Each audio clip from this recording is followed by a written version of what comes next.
சமீபத்துல மத்திய உள்துறை அமைச்சர் அமித்ஷா அவர்களை நீங்க நேர்ல சந்திச்சு பேசியிருந்தீங்க. இந்த புகைப்படங்கள் கூட நாங்க பார்த்தோம். இந்த சந்திப்பு குறித்து சொல்லுங்க சார். மிஸ்டர் அமித்ஷாவுடன், பியூஷ் கோயலுடன், ஜே.பி. நட்டா அவர்களுடன், நிர்மலா சீதாராமன், நிதின் கட்கரி, அப்புறமா நாராயண் ராணே போன்ற தலைவர்கள், ராஜ்நாத் சிங். இன்று கூட நாம் இருவரும் பேசிக் கொண்டிருக்கும் பொழுது தமிழகத்தினுடைய முதலீட்டாளர் மாநாட்டை முடித்துக் கொண்டு பியூஷ் கோயல் நேராக குஜராத் செல்கிறார். பிரதமர் நரேந்திர மோடி அவர்கள் குஜராத்தில் இன்வெஸ்ட்மெண்ட் கான்ஃபரன்ஸ் வச்சிருக்காங்க. ஆக மொத்தம் மாநிலத்திற்கும் மாநிலத்திற்கும் போட்டா போட்டியாக திமுகவுடன் கண்டிப்பாக போக மாட்டார்கள் என்னை பொறுத்த மட்டும். காரணம், அவர்கள் காங்கிரசுடன் உறவு வைத்திருப்பதால் காங்கிரஸ் திமுக உறவை பிளக்க வேண்டும் என்று பியூஷ் கோயல் நினைத்தினாலும் கூட அது நிறைவேறுமா தெரியாது. காரணம், மு.க. ஸ்டாலின் புரிந்து கொண்டு விட்டார். வட இந்தியாவில் காங்கிரஸ் பலவீனம் அடைந்து விட்டது. ஏப்ரல் 15ஆம் தேதியிலிருந்து மே 15ஆம் தேதிக்குள் லோக்சபா தேர்தல் நடத்தி முடித்து விடப்படும். தேர்தல் எலெக்ஷன் கமிஷன் அறிவித்து விட்டார்கள். தனிப்பட்ட முறையில் அரசாங்க ரீதியில் இதுதான் பேச்சுவார்த்தை டெல்லியில் நடந்து கொண்டு வருகிறது. அதற்கான ஒரு ஆயத்தங்களை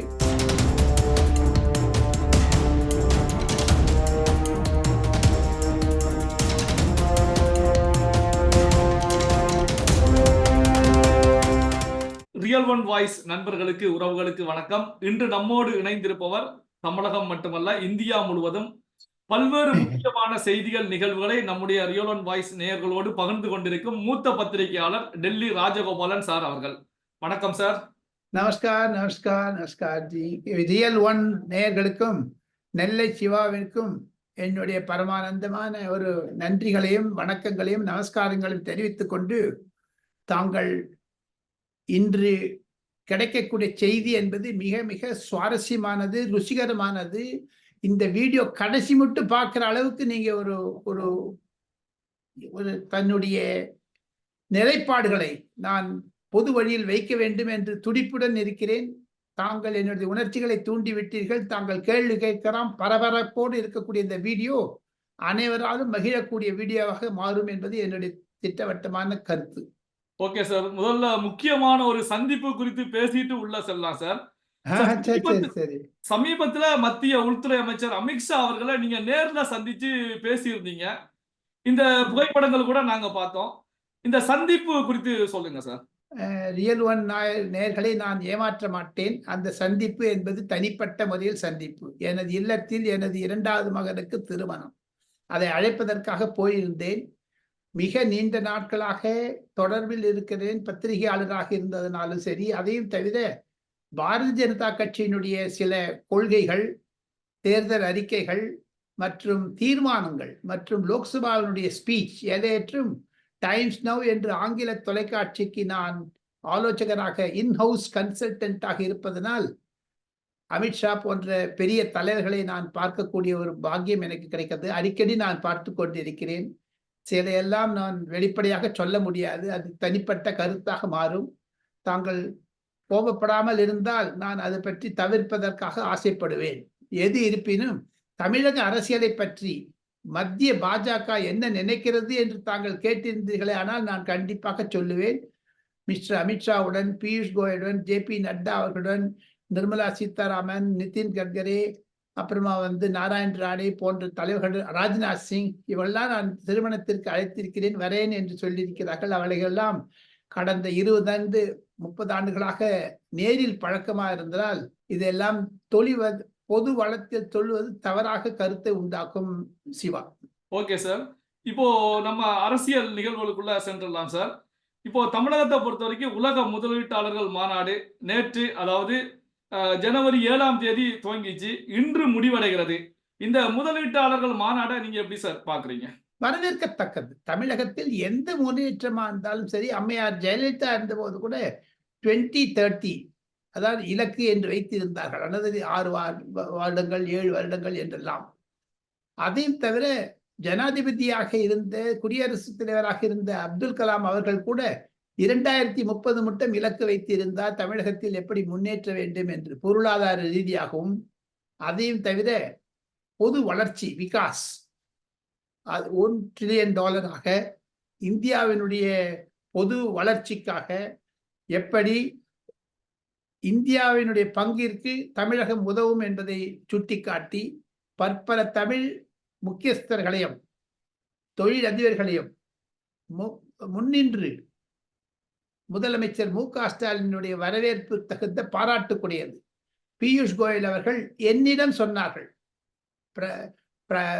பிரைம் மினிஸ்டருடைய திட்டத்தின்படி ஆத்ம நிர்பர் பாரத், சப்கா சாத், சப்கா விகாஸ், சப்கா விஸ்வாஸ் என்று சொல்லக்கூடிய அளவிற்கு பியூஷ் கோயல் என்பவர் ஒரு சார்ட்டர்ட் அக்கௌண்டன்ட். மும்பையில் மிக மிக பிரபலமான சார்ட்டர்ட் அக்கௌண்டன்ட் கம்பெனி வைத்திருக்கிறார். ஆனால் அவர் அதையெல்லாம் விட்டுவிட்டு பாரதிய ஜனதா கட்சியுடைய லோக்சபா, ராஜ்யசபா போன்ற எங்கெல்லாம் நிதி அமைச்சராகவும் இருந்திருக்கிறார். அவருடைய தகப்பனார் மிக மிக மிக ஒரு சீனியர் பிஜேபி லீடர். அவர்கள் எல்லாம் வேத் பிரகாஷ் கோயல் என்று பெயர். அவரும் மந்திரியாக இருந்தார் வாஜ்பாய் அரசாங்கத்தில். அவரிடம் நான் பழகி இருக்கிறேன். ஆக பியூஷ் கோயல் துவங்கி வைத்த இந்த மகாநாடு பிரதமரின் ஆலோசகராகத்தான், பிரதமரினுடைய ரெப்ரசன்டேட்டிவாகத்தான் வந்திருக்கிறார். எது இருப்பினும் சிவா, முதலமைச்சர் எடுத்திருக்கக்கூடிய முயற்சி வரவேற்கத்தக்கது, பாராட்டுக்குரியத்தக்கது. காரணம் என்ன என்று கேட்டால், அவருடைய இலக்கு என்பதை நிர்ணயித்து விட்டார். இந்த ஏரியாலெல்லாம் நாங்கள் டெவலப் பண்ண போறோம்னுட்டு. அவருக்கு உறுதுணையாக இருந்த மற்ற அமைச்சர்களும் அதிகாரிகளும் பாராட்டுக்கு பாத்திரமானவர்கள். 3 நாள் மகாநாடு என்பது அகில இந்தியாவிலும் அல்லது அகில உலகத்திலேயுமே ஒரு கலக்கி விட்டுன்னு சொல்லலாம். இந்த முதலீட்டை பொறுத்த வரைக்கும் 5.5 லட்சம் கோடி அப்படிங்கிற இலக்கு நிர்ணயிக்கப்பட்டிருக்கிறது. இந்த இலக்கை இந்த முதலீட்டாளர்கள் மாநாடு ரீச் பண்ணுமா சார்? சார், ஒன்னே ஒண்ணு சிவா, ஒவ்வொருத்தருடைய ஆம்பிஷன்ஸ் இருக்கு, ஆலோசனைகள். அது ஒரு அனுபவங்கள் மூலமாக நான் சொல்லுகிறேன்.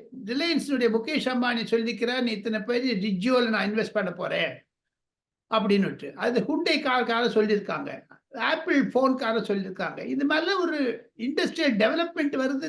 பரந்தூர் விமான நிலை வரப்போகுது இன்னும் 4-5 வருஷத்துல. ஸோ ஆக மொத்தம் தமிழகத்திற்கு முன்னோடியாக இருப்பது தொழில் மாநாடு, தொழில் முதலீட்டார் மாநாடு.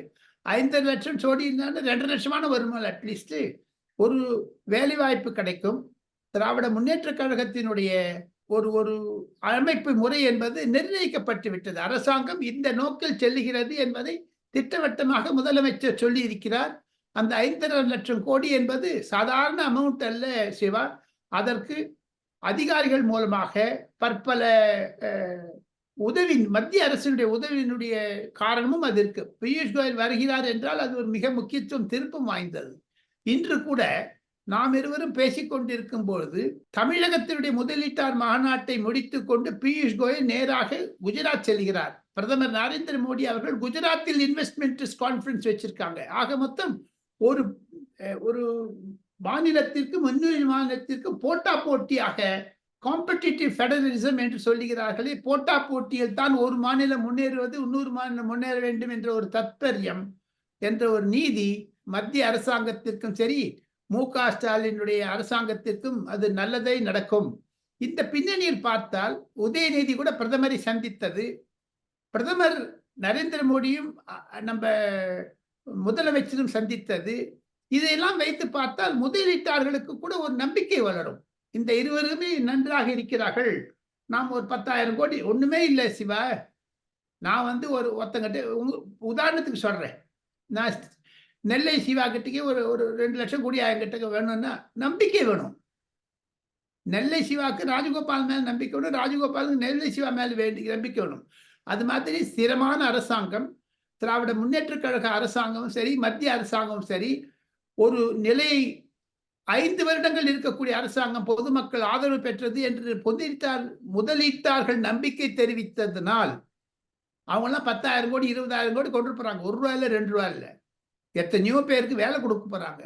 ஸோ இந்த அமைப்பு முழுவதுமே வரவேற்கத்தக்கது, பாராட்டத்தக்கது. மத்திய அரசாங்கத்தினுடைய முழு உதவி மு.க.ஸ்டாலின் அவருக்கு கிடைக்கும் என்று பியூஷ் கோயல் சொன்னதை நான் நிறைவு கூற விரும்புகிறேன். சார், இந்த மத்திய அமைச்சர் பியூஷ் கோயல் அவர்கள் சிறப்பு விருந்தினராக கலந்து கொண்டதுதான் சார் ஒரு சந்தேகத்தை கிளப்புது. என்னன்னா, திமுகவை பொறுத்த வரைக்கும் இந்த மத்திய அமைச்சர் பியூஷ் கோயல் அவர்களை திமுக இருக்கக்கூடிய முக்கியமான புள்ளிகள் சந்திச்சு பேசி இருக்காங்க. இதன் பின்னணியில அரசியல் நகர்வுகள் இருப்பதாகவும் சொல்லப்படுகிறதே சார்.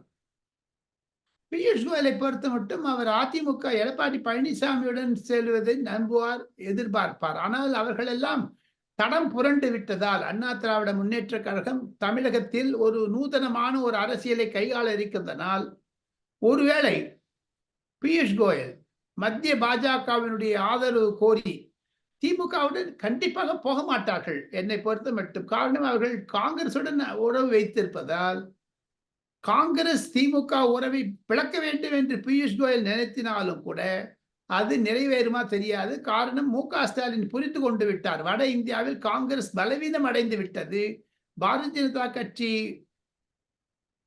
வந்து விட்டது, சத்தீஸ்கர், ராஜஸ்தான், மத்திய பிரதேஷ் தேர்தலில் படிப்படியாக வளர்ந்து விட்டதனால் மத்திய அரசாங்கத்தில் பாஜக 3வது முறையாக வரக்கூடும் என்ற ஒரு பிடிப்பு கூட மு.க. ஸ்டாலின் வந்து விட்டது. ஆனால் இந்த சமயத்தை துண்டிக்க மாட்டார்கள் என்றுதான் என்னுடைய கருத்து. காரணம், இன்னும் ஒரு 45 நாள் தான் இருக்குங்க சிவா தேர்தல் அறிவிப்பதற்கு. இன்னொரு பிரேக்கிங் நியூஸ் உங்களுக்கு சொல்றேன், ரியல் ஒன் வாய்ஸ் நேயர்களுக்கு. ஏப்ரல் 15ஆம் தேதியிலிருந்து மே 15ஆம் தேதிக்குள் லோக்சபா தேர்தல் நடத்தி முடித்து விடப்படும். தேர்தல் எலெக்ஷன் கமிஷன் அறிவித்து விட்டார்கள். தனிப்பட்ட முறையில் அரசாங்க ரீதியில் இதுதான் பேச்சுவார்த்தை டெல்லியில் நடந்து கொண்டு வருகிறது. அதற்கான ஒரு ஆயத்தங்களை பின்னடியாக நாங்கள் பேக்வேர்டா வந்து பாத்தீங்கன்னா பிப்ரவரி 10 தேதிக்கு அனௌன்ஸ் பண்ணிட்டாங்க தேர்தலில். ஸோ தேர்தல் அனௌன்ஸ் பண்ணத்திலிருந்து தேர்தல் நடப்பதற்கு 35 நாட்கள் தேவை மொத்தமே. ஸோ அதெல்லாம் கால்குலேட் பண்ணி பார்த்தீங்கன்னா ஏப்ரல் மாசத்துல தேர்தல். ஸோ இந்த குறுக்கைய காலத்தில் பாஜக திமுக உறவு ஏற்படவே படாது. அதையும் தவிர அண்ணாமலையினுடைய நடைபயணம் என்பது சிறப்பாக சென்று கொண்டிருக்கும் பொழுது மத்திய பாஜக அது மாதிரி செய்ய மாட்டார்கள் என்பதுதான் என்னுடைய ஆணித்தரமான நம்பிக்கை. தனியாக போவதை விரும்புவார்கள். நரேந்திர மோடி சொல்வது போன்று தனியாக சென்று இத்தனை % ஓட்டு வாங்கினோம் என்பதை காணுங்கள் என்று சொல்லுவார். Okay sir. இப்போ இந்த தேர்தலை மையமாக கொண்டு தமிழகத்துல பாட்டாளி மக்கள் கட்சியோடு பாஜகவினர் பேசிக் கொண்டிருக்காங்க அப்படிங்கிற கருத்துக்கள் வெளியாகிட்டு இருக்கேன் சார். அப்போ பாமக பாஜக இடையில பேச்சுவார்த்தைகள் ஏதாவது நடந்துகிட்டு இருக்கா சார்? அப்படிதான் டெல்லியில சொல்லிக்கிறாங்க. தேமுதிக இன்று கூட பியூஷ் கோயல் அவர்கள் நாம் இருவரும் பேசிக் கொண்டிருக்க சமயத்தில் பிரேமலதாவுடன் நீண்ட நேரம் அரசியலும் பேசிக் கொண்டிருந்தார்கள். அனுதாபம் தெரிவிக்கும் போனார்கள். நிர்மலா சீதாராமன் பிரேமலதாவுடன் பேசி இருக்கிறார்கள். ஆக பாரதிய ஜனதா கட்சி தலைமையில் ஒரு 4-5 கணி கொட்டி கூட்டணி வரக்கூடும். அது 3வது அணியாக இருக்கக்கூடும்.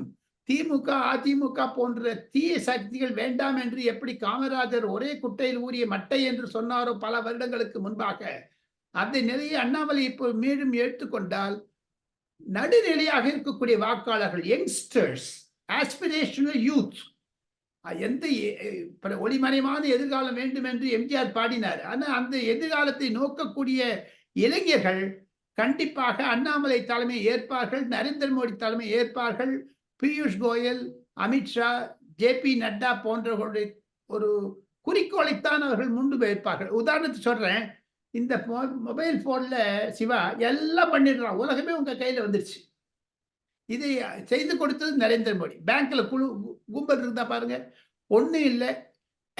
என்னுடைய மகன் நான் உடல்நிலை சரியில்லாத போது டெல்லியிலிருந்து, வெளியூரிலிருந்து, சென்னையிலிருந்து, பாம்பேயிலிருந்து, கல்கட்டாவிலிருந்து தொலைபேசி செய்தி எங்க வீட்டில் பால்லாம் கொடுக்க ஆரம்பிச்சுட்டாங்க. ஸ்விக்கி, ஜொமேட்டோ, பிளிப்கார்ட் அந்த மாதிரி இல்லை. அதையும் தவிர டெய்லி பேங்க் டிரான்ஸ்ஃபர் நடந்துட்டு இருக்குது. டைரக்ட் பேங்க் டிரான்ஸ்ஃபராக டெய்லி நடந்துட்டு இருக்குது. நீங்கள் இப்போ எனக்கு பணம் அனுப்புனேன்னா ஒரு 20,000 ரூபாய் எனக்கு அனுப்புங்க சிவான்னு சொன்னால் நீங்கள் உடனே டக்குன்னு இதில் அனுப்பிச்சிடுவீங்க. இதெல்லாம் வெற்றி வந்ததுனால தான் டிஜிட்டல் டிரான்சாக்ஷன் இருக்கிற சில்ட்ரன், அவெல்லாம் டிஜிட்டல் சில்ட்ரன் பேர், அவங்கெல்லாம் நரேந்திர மோடியை பாராட்டுகிறார்கள். ஸோ அந்த ஓட்டு இருக்கு பாருங்க, அது அண்ணாமலை கவர்ந்து விடுவார். இந்த முறை லோக்சபாவில் கண்டிப்பாக திமுகவினுடைய அந்த அழுத்தம் குறையும். திமுக மீது பொதுமக்கள் வைத்திருக்கக்கூடிய ஒரு அவநம்பிக்கை, திராவிட முன்னேற்ற கழக அரசாங்கத்தின் மீது பொதுமக்கள் இருக்கக்கூடிய வெறுப்பு, துறப்பு எல்லாமே அதிமுகவிற்கோ, சீமானுக்கோ, அண்ணாமலைக்கோ, பாமகவுக்கோ, பிரேமலதாவுக்கோ, விஜய் ஜாப்பக்கோ மாறினால் திராவிட முன்னேற்ற கழகத்தினுடைய ஒரு சீட் எண்ணிக்கை என்பது குறைந்துவிடும். அதைத்தான் நரேந்திர மோடி விரும்புவார். பல்வேறு முக்கியமான தகவல்களை நம்முடைய ரியல் ஒன் வாய்ஸ் நேயர்களோடு பகிர்ந்து கொண்டதற்கு நன்றி சார். நன்றி.